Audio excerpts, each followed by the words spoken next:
kaanak maaga nang dumalaw sa puntod ng kanilang mga yumaong kaanak para makaiwas sa siksikan. May detalye si Zen Kilantang ng GMA Regional TV 1 Western Visayas.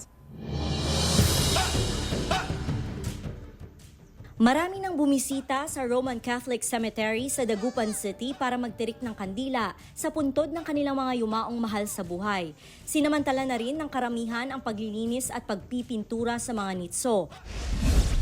Mula sa Pangasinan, umakyat sa Baguio City si Mang Ronald para bisitahin ang yumaong anak na nakahimlay sa Baguio City Public Cemetery. Kasi pag November 1, marami pong tao dito. And bukas election kasi. Medyo hassle na rin po pagkagaling pa ako ng Pangasinan. Sa monitoring ng Baguio City Police Office, nagsimula na ang dagsa ng mga bumibisita sa Baguio City Public Cemetery.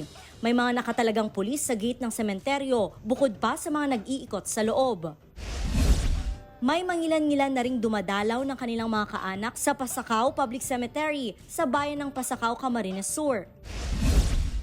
Sa Iloilo City, ilang residente na ang nag-umpisang maglinis ng nitso ng kanilang namayapang kaanak. May mga nagtitinda na rin ng bulaklak at kandila sa labas ng sementeryo. Sa Wireless Public Cemetery sa Davao City, may ilang nagtungo na sa sementeryo para magpintura at maglinis ng mga nitso ng kanilang mga yumaong mahal sa buhay.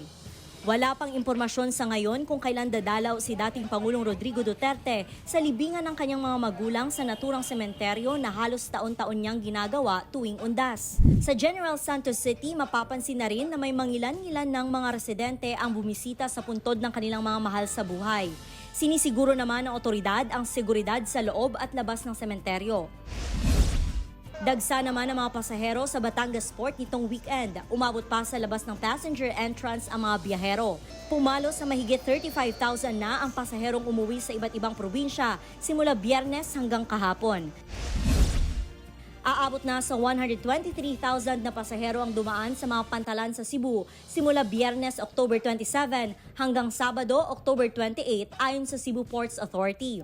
Sa datos ng CPA, nasa 52,000 na pasahero ang dumating at nasa mahigit 71,000 naman sa 16 na pantalan sa Cebu. Mula sa GMA Regional TV 1 Western Visayas, Zen Kilantang, nagbabalita para sa GMA Integrated News.